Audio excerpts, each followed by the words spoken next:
You're listening to Storytime in Paris on Paris Underground Radio. For more great content, please join us on Patreon.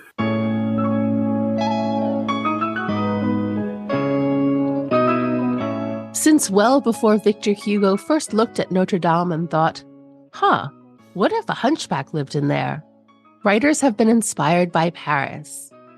Welcome to the Storytime in Paris podcast on Paris Underground Radio. I'm your host, Jennifer Garrity, an award-winning filmmaker, self-professed book nerd, and creator of the Paris Underground Radio podcast network. This podcast is for anyone who loves books, loves authors, loves France, or any combination therein. Each week, I'll speak with an author whose life, stories, or characters have a connection to France. Then these amoureux de livres will treat us to a reading from their book.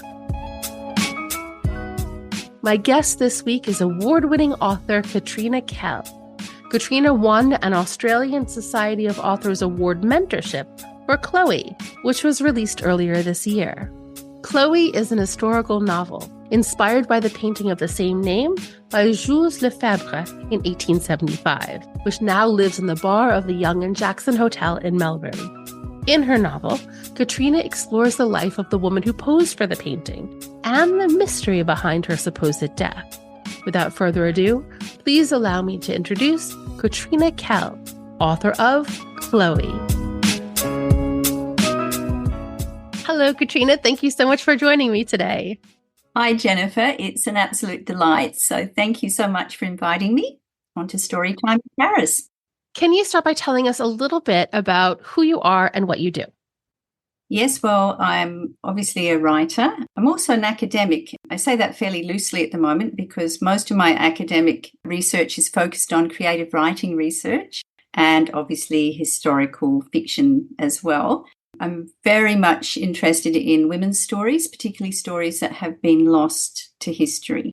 And at the moment, I'm a full-time writer and right in the middle of publicity for Chloé. So it's been very, very busy, probably about 6 weeks now since the novel was released. And it's exciting and exhilarating. And I'm just so excited about the reception of the novel over here in Australia. It's been fantastic. So I'm also a very busy mum. I have my youngest daughter has special needs, so she needs a lot of support, but she's absolutely gorgeous and doing really well. And yeah, I have 4 children, so juggling being a writer, an academic, and being a mum and a wife, all those things. It's a challenge, but I love it. Do you have a connection to Paris or to France? I guess there is, in the sense that my middle name is Delphine.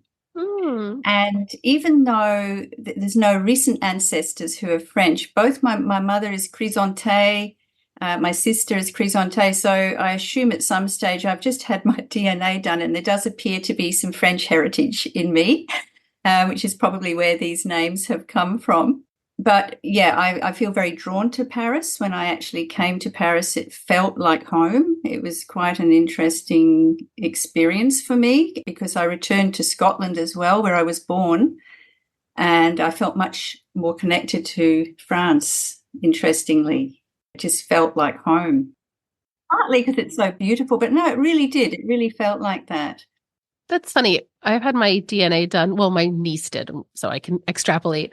And there's no French in my background at all, but I feel very connected to here. But I do have Scottish, so I wonder if I would feel more connected if I went to Scotland. Well, you might. And Scotland and France were traditionally very strong allies as well. And the part of Scotland that I come from has a lot of very strong French connections as well. And that was in the seat of Galloway. And I think it was 2 French princesses went over there. So there could be a little bit more sneaky French blood in there somewhere, I think. That sounds possible. Yeah. So will you tell us a little bit about Chloé, about your novel? Yes, well, I mean, I can tell you a little bit about how it began, which is quite interesting because, and it's going to sound very woo-woo and a bit airy-fairy, but I actually had an absolutely life-changing dream, and it was a lucid dream. And in the dream, I saw myself reading this antiquarian book. And I was sitting in a very ancient chair reading this book, and I sort of turned it over, and on the cover was the title, and it was Chloe's Child. And then underneath the title was my name, and I had written this novel. Wow. And so I opened the pages, and when I opened the pages of this book, a sulfur-crested cockatoo, you know, those beautiful big white cockatoos, flew down and landed on the pages of this book. And at that point, a forest grew up around me, and I woke up. And it was bizarre, and I just could not shake this dream the whole day. I was just thinking, I didn't know any Chloes at the time, but I said, that is extraordinary to, you know, have a dream that you've actually written this story. It's obviously historical. And so I was just racking my brains, and I was thinking it must have some Australian connection. And it was at that point, Chloé and I remembered the story I had been told about this amazing painting in Melbourne, Beautiful Nude by Jules Lefebvre, and it was in the front bar of a pub. And I thought, it must be her. And then so I started Googling, and as soon as I saw that painting, I said, yes, I have to tell this girl's story, because it was her face. I just could not stop looking at her face. There was so much going on. And that's how the story began. And then I just began researching, you know, and trying to learn as much about what was happening in Paris at the time the painting was created, because there were a lot of myths about Chloé, and particularly about the young woman in the painting. And I wanted to sort of, you know, really sort of find out, was there any truth in those myths, or was most of it just, how can we put it, male fantasies? Which, as it turned out, quite a few were. There was a grain of truth in some of the stories, though, and that's what kind of gave me the leads to go and pursue a bit more and find out more. It's so interesting. And I didn't actually know this painting before I picked up your book. So now I have studied it as well, and I see what you see in her face and all that. But I actually was completely unfamiliar with this painting. And that's not surprising, really, when you think about it in terms of where you're situated. But interestingly, during World War I, which is when a lot of soldiers developed a very close connection with this particular painting and would go and have a beer and make a toast to Chloé as a good luck charm before they went off to fight. And a lot of those soldiers went to France, obviously, and very well loved still in the Somme region for the defence of Amiens in northern France. That's another story which I could touch on later if you want. But so there is that really strong link between Australia and France with this painting. Jules Lefebvre was actually born in Amiens, the artist who painted Chloé. That was another fascinating connection that I discovered. And we have this amazing image in the Australian War Memorial archives here. And it's Amiens Cathedral with all our Australian soldiers in front of the cathedral. And Jules Lefebvre's father owned a boulangerie next door to the cathedral. So there's incredible links that kept popping up, as I was researching this story. That's amazing. Yeah, you mentioned the boulangerie in your book. Very cool. And also I know that Jules was connected to a lot of the Impressionists here in Paris as well, which is fascinating. Yeah, well, he was actually an academician, or an academic painter, basically. So Chloé is an academic nude. And at the time Chloé was painted, it was just in the very, very early stages of the rise of Impressionism. So in actual fact, I suspect Jules Lefebvre would probably have been quite threatened by the rise of the Impressionists. A lot of the academic artists were. I read some hilarious reviews in the press around 1874-75, particularly of Manet's paintings. And the way the critics were describing them is quite hilarious. There's, silly daubs on canvas and things like this. So even though the Impressionists were definitely very, very active at that time, they were still trying to gain some sort of recognition at a, more sort of respectable level, I guess. Yes, exactly. Yeah. So you, in the back of your book, you list a lot of the research that you did, and I know you did a lot of research, but can you tell us a little bit about what you did, where your research took you? Yes, so I initially obviously had to go to Victoria in Australia, to Melbourne. And so I went to the pub and I actually, went and studied the painting. I talked to people who were drinking at the pub, got their stories about the painting. Then I went down to Port Fairy in southwestern Victoria, which is where the Australian thread is set, and did research there. In between those two trips, I went to Paris. And I got into the École des Beaux-Arts, which was a very interesting experience because I just picked up the phone when I was in Paris and said, "Can I come and speak to someone, please?" Which was very not the way you normally would go about doing something like that, but they were absolutely beautiful. And it was the curator in their big collection at the École that actually gave me the address of Jules Lefebvre's studio where it was originally. And so I went there and I actually managed to gain access to the very space where Chloé was painted. Oh, wow. Which was extraordinary. And it's no longer an artist's studio, but it was the very space on the very top floor where his studio originally was. I could see what their view was out of the windows, which was enormously helpful in the creation of the story. I walked up the same stairs that Marie walked up when she was on her way to be painted by Lefebvre, and it's a beautiful pink marble staircase. So all those things were just extraordinary. And the people, it was actually, at that time, it was a metallurgist's office, and they were beautiful. And as soon as I told them, I walked in and said, "Oh, I believe this is where this beautiful painting was created." And they immediately got on their computers and started searching and said, "Yes!" And they were just about as excited as I was. And so that's why they gave me access. And it's right next door to a theatre in Rue Bruyère. I'm sure have you been down there? You may have even been to that theatre. Yes. And I think the theatre was actually originally part of his home as well. So so that was fantastic to be able to do that and just walk those streets and, where she would have walked. That was on the first trip. And I went into all different archives. I went into the big bibliothèque, did a lot of research, but I was kind of off on the wrong tangent about a few things on that trip. And it was while I was doing my PhD that I had the chance to really dig a lot deeper into the story and the history and realized I needed to go back to Paris. How tragic. How tragic. And on that trip, I stayed in Montmartre. In the first one, I stayed in Les Marais, but in the second one, I stayed right where all the action had taken place. And that was fabulous.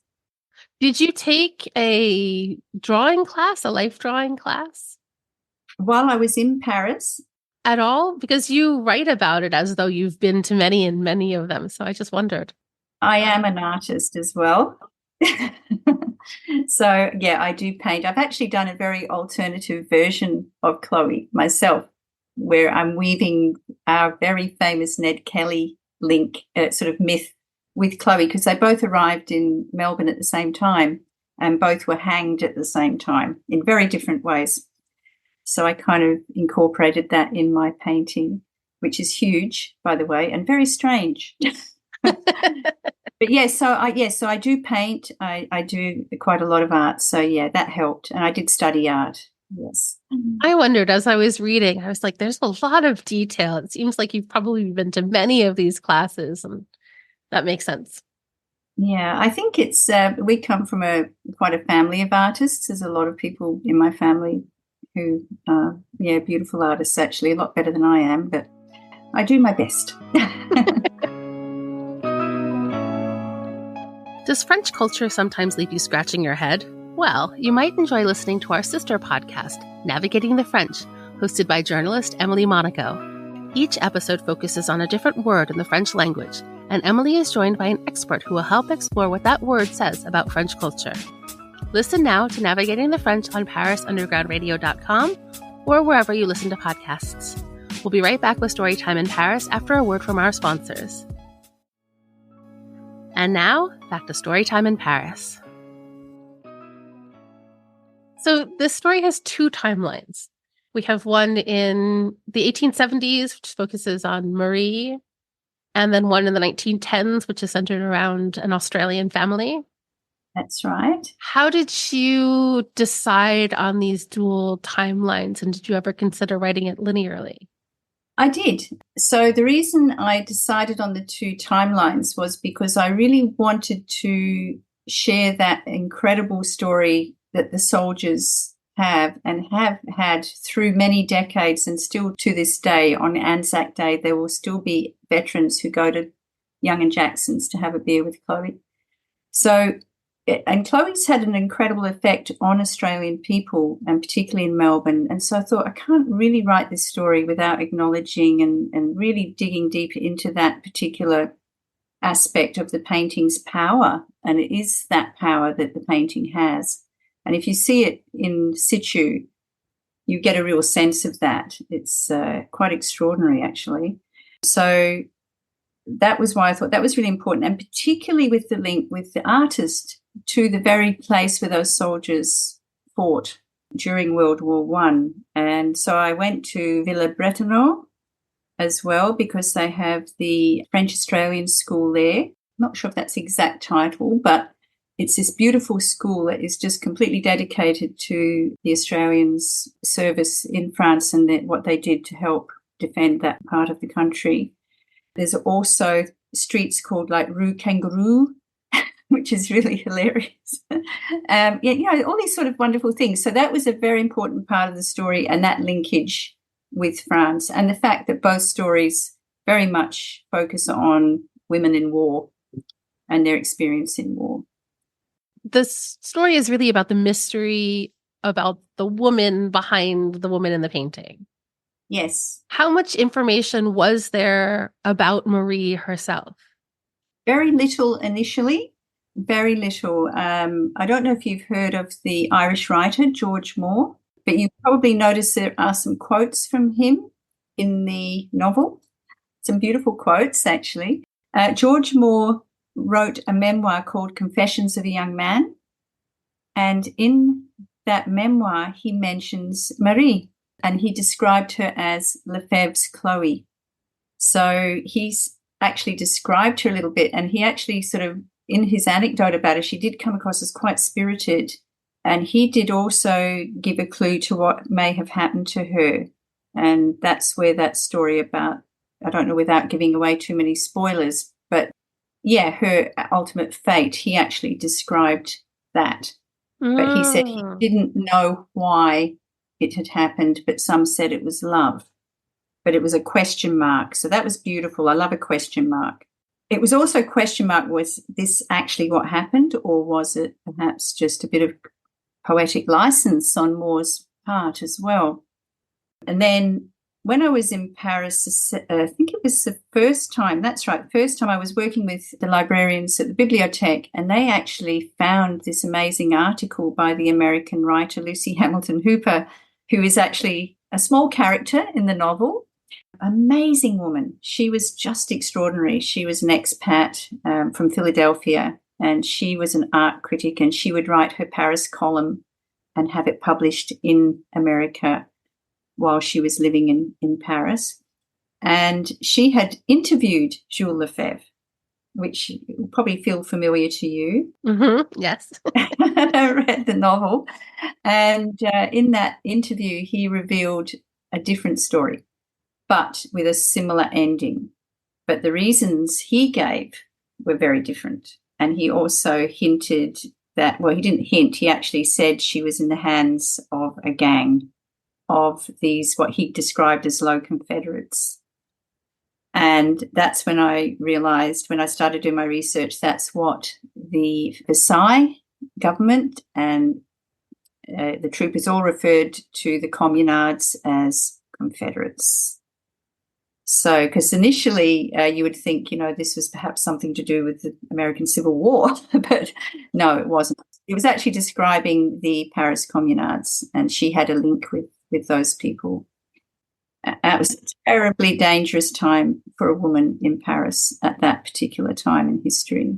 Yeah. Yes, you do a good job of depicting that as well. It seems very scary. Yeah. But I love the mystery around what happens to her and all of the different threads. And I won't ask you more about that, but it's maybe like the juiciest part of the book, perhaps. And I really loved it. So we'll keep the mystery for the listeners. But there is a figure in Marie's early life, Louise Michel, who I knew of, but not about really. And so I kind of wondered how you made the connection between Marie and Louise Michel, and maybe if that part of Marie's early life was based on anyone specific. Yes, well, I mean, it's very, very likely that Marie was educated by Louise Michel. Because of where she lived, because of her circumstances, Louise Michel had her own school in Montmartre, in Rue, I'm not sure if my pronunciation's right, but Rue Odo, which is in Montmartre. So she would actually educate all the poor children. She's an amazing woman. She even had written a book at that time about how to educate people, young children with intellectual disabilities and things like that, which obviously touched me, having had a child or having a child in that situation.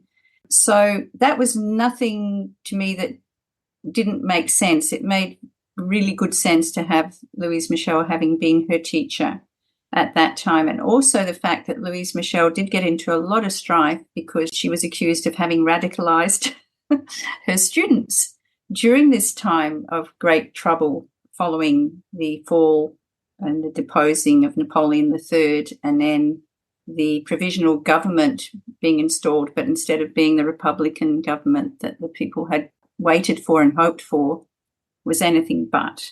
And that's what created the rise of the Paris Commune. And the women were so instrumental in that. They were very brave and, very courageous in bringing that about. Yes, that happens often in history, that women are the brave ones who stay and fight. We see that a lot in the French Revolution and in the Nazi occupation and all of that. Exactly. I'm always happy to hear those stories. Yeah. And we don't probably hear enough about them, to be quite honest, except, like in this case at the time, the women were just, very falsely portrayed as the pétroleuses, blamed for all sorts of things that really they were not responsible for at all. And so after the fall of the Commune, they were absolutely oppressed and watched very, very closely, particularly the women from the working class sectors like Belleville, Montmartre, those areas. Very difficult times. That was really interesting. I didn't know that part of this history. I didn't know what happened after the Communal Revolution, specifically with the women. Yeah. It's not something that's really actually talked about very much at all. No. And it was the bloodiest oppression of, by government on its own people in 19th century history, European history. It was, and yet we do not hear much about it. It's true. We hear a lot about the French Revolution and a lot about World War II, even World War I a little bit, but we don't hear about the Franco-Prussian War or the Communal Revolution, and those are instrumental in shaping France's history. Absolutely, and in the lead up to World War I. Yes, absolutely. Hugely. One of the things that grates me when people, usually Americans, say that the French were cowards and ran in World War II, but they just had the Franco-Prussian War and then World War I and Absolutely. Then World War II. There was no people left. There was no actual people left to fight any wars. They'd been pretty much pummeled, and they had also, prior to that, been in the Crimean War as well. So, yeah, full on. All right, back to Chloé. So we have these two different timelines, and they seem to me both very different in terms of your writing style. The 1970s Paris is more poetic and with flowery language. And then the 1910s Australia is grittier with more slang. There were Australian words that I'd never heard before. Yes, a few of those in there. Yeah. Yeah, bonzer was a word that I learned. Oh, really? I haven't heard bonzer. Oh. No. But I gathered it from context clues. Yes, it means fantastic. Yeah. That's what I got. So when you were writing, did you write one timeline at a time, or did you go back and forth as the story progressed? A bit of both. So I would do big chunks of each timeline because I really had to immerse myself in those characters and their lived experience and where they were, what was happening to them. So, yes, I did tend to stay with those narratives. And it was also really important to recognise the sort of shadows and links between the narratives as well. So that was quite often when I might shift and move to the other narrative and start working on that as well.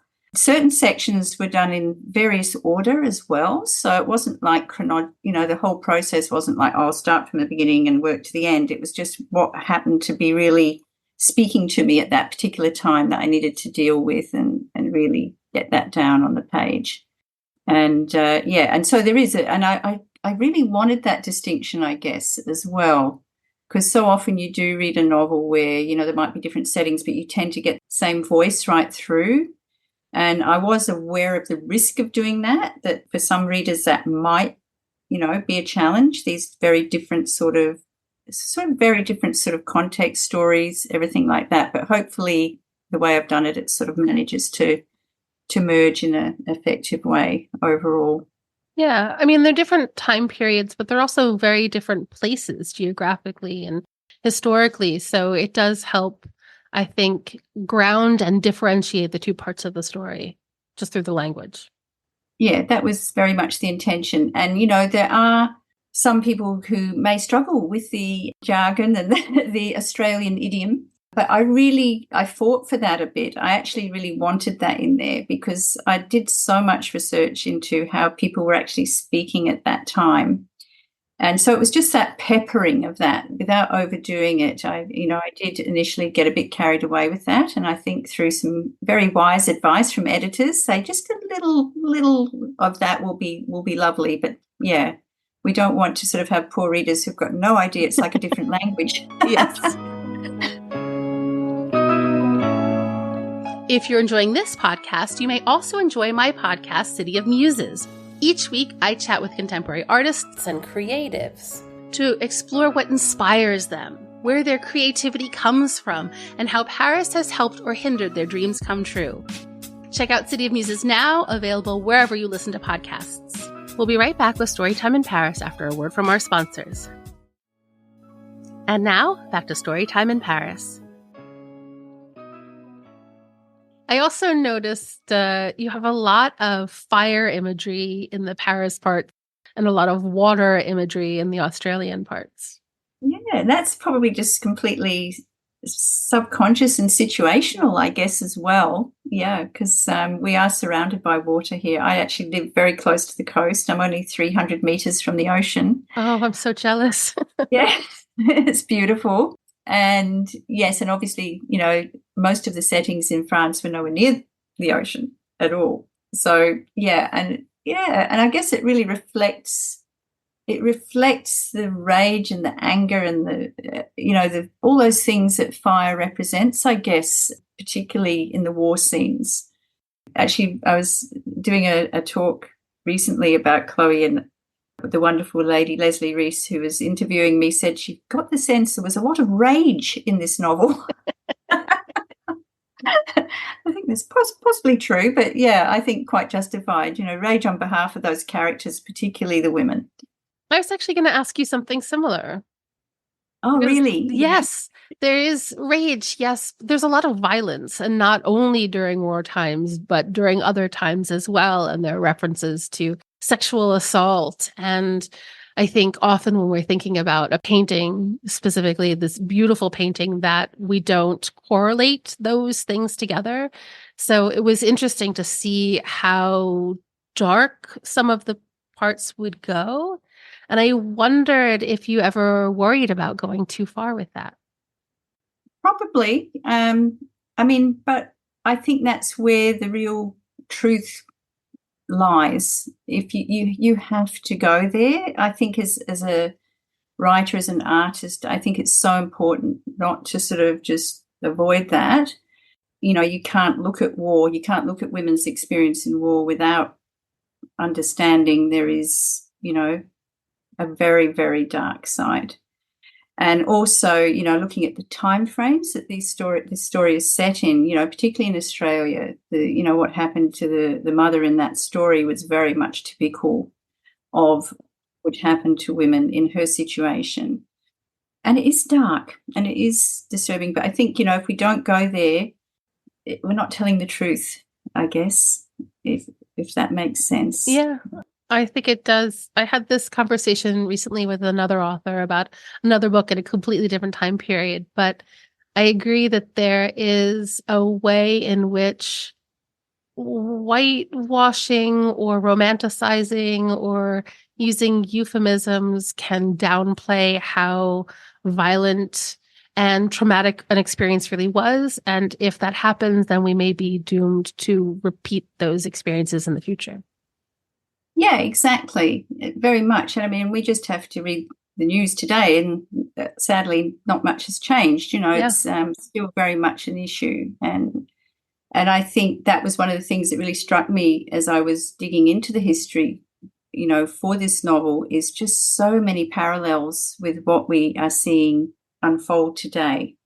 Yeah, it's still very much the case. So I think it is a story that will speak to people even now. A lot of those things that kind of do emerge quite naturally within the story, people will recognize, I think, in different ways. Yeah, I think so too. I think there is a tendency to want to pretend that everything in the past was easier or softer or kinder, the good old days. But in many ways, the past was probably more violent because there were fewer regulations for things like this, certainly during World War I. Oh, most definitely. And yeah, and I think that was a big part of what I wanted to explore with Marie's story, is that so many of the myths were just focused on, they were quite sort of salacious and, just about, portraying her as a bit of a sort of, the artist's lover, and that she'd been jilted, and, she'd even been portrayed as a bit of a dancing girl and things like this. And I just thought, how trivializing. It really sort of, I looked at her and I thought, I just don't believe that. I think there's a lot more to your story than that, and I want to find out what it is. And as I dug deeper, there definitely was so much more about her story, and what she would have lived through was so different to a lot of the myths that had been created around her identity. So it was a way of recuperating her story as much as it's possible in a fictional context. Yeah, it gives her some autonomy of voice, some choice. She had to be a survivor to get through what she got through. So absolutely. And yes, and that was very much a part of it. And I talk about that a lot in my PhD thesis, about that, giving her a voice, this voiceless image, this woman, but who was that woman behind this image that's touched so many people in such a deep way? We need to know more about who she was. That was a big part of it. This may be a tangential question, but the story is about a painting, about this beautiful, wonderful painting that so many people are obsessed with. And Flynn and then Rory both whittle a statuette of her. Why the statuette? Why whittling? I don't know. It just came to me. It just seemed like a very natural thing that they would do to me. I guess I love seeing objects that have been hand whittled. I think they're just exquisite. And that was definitely a very popular art form at that time, for everyday people to be able to sit and whittle, and very satisfying. And yeah, I just felt they were artists as well. I just felt these men are artists, and that would be, a lovely way for a father, I guess, to share something that his sons hadn't seen or hadn't been able to see, was to whittle them a figure or the image of this painting that had moved him so much. It's nice, too, to have something that's tangible and portable versus this giant canvas. Yeah, and it becomes a bit of a motif throughout the novel. It's that continuation of that story and taking it with them and taking her back, in a sense, to where she came from as well. Yeah. So I think it would be really fabulous to hear a little bit from the story. Is there anything that we need to know contextually before we do? Yes, well, this part is quite early in the novel, which I'm about to read from. And it's while Marie is kind of really struggling at this stage about she's feeling very, very disappointed in the way things are going in terms of what their government was supposed to be doing in terms of defending Paris against the Prussians. She's been listening to Louise, to various other people. She's hearing things from the papers about betrayals by the government, colluding with Prussia. And her dear friend Lily have decided they're going to join this big protest down at the Hôtel de Ville, and they're on their way, basically. So, yeah, that's the context.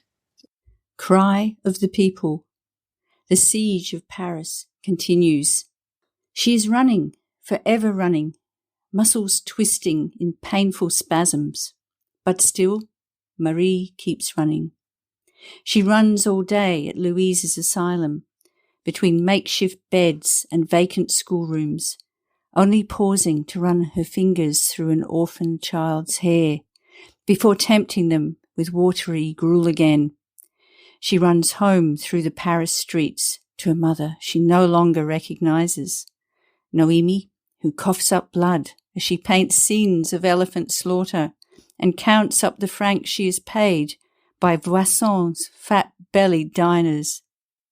Today Lily is running with her, away from the heights of Montmartre, along the boulevards down to the Seine, where the people are shouting treason.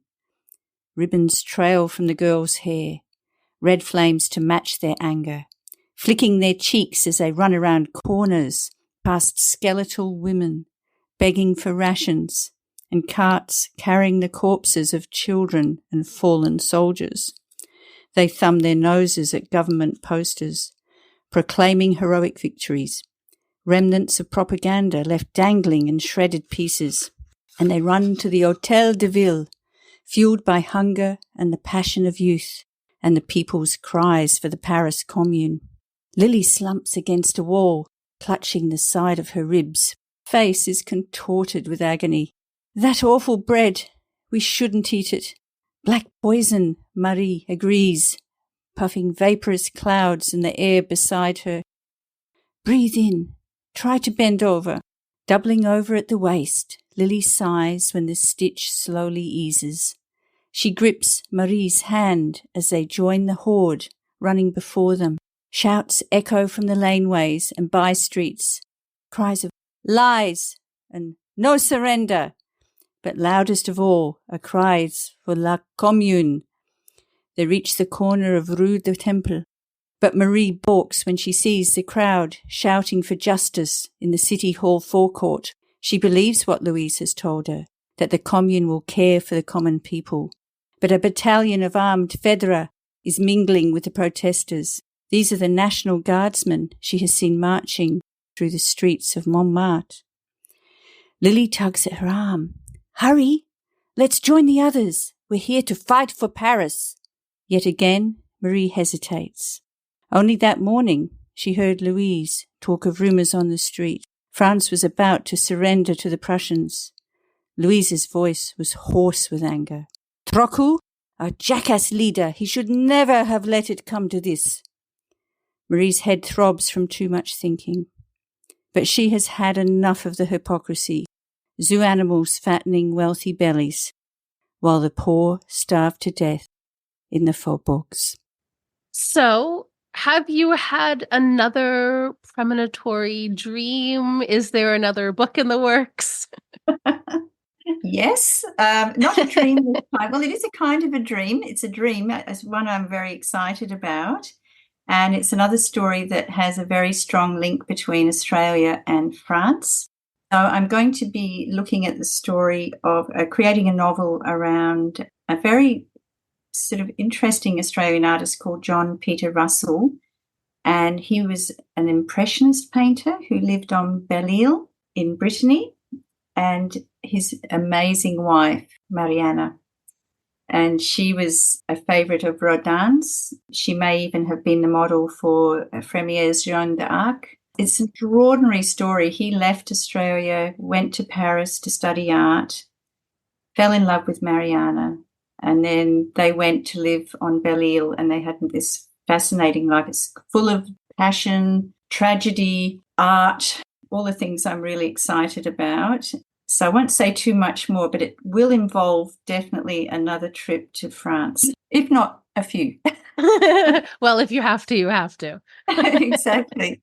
So where can people find you if they want to keep up to date with you and what's going on in your world?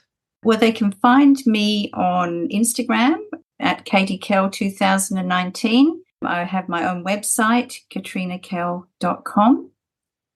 So they're probably the two best places to find me at the moment. Fabulous. Well, I will include links to that so people can find you very easily. Lovely. Thank you so much, Katrina. This was wonderful. Thank you so much for taking the time. And thank you so much for inviting me. It's been an absolute delight. Thank you so much, Jennifer. Thank you. Thank you again to Katrina Kell for such a compelling conversation. You can find Katrina on Instagram at KatieKell2019 and on her website, katrinakell.com. Please join me next week when I'll be speaking with internationally best-selling author Sarah Penner about her novel, The London Seance Society. Check back next week to see if your questions have been answered and to hear a reading from her book. Thank you for listening to Storytime in Paris. I'm your host, Jennifer Garrity, and you can find me on all socials at Jennyphoria. That's JennyPhoria. If you like this podcast, please take a moment to rate and review it wherever you listen to podcasts. This is the fastest and easiest way to help the podcast grow, which will help me attract more great authors to bring to you. Please also spread the word to all the people you know who also love to read. Thank you again, and happy reading! This episode of Storytime in Paris was produced by Jennifer Garrity for Paris Underground Radio. For more on this show and shows like it, please visit parisundergroundradio.com.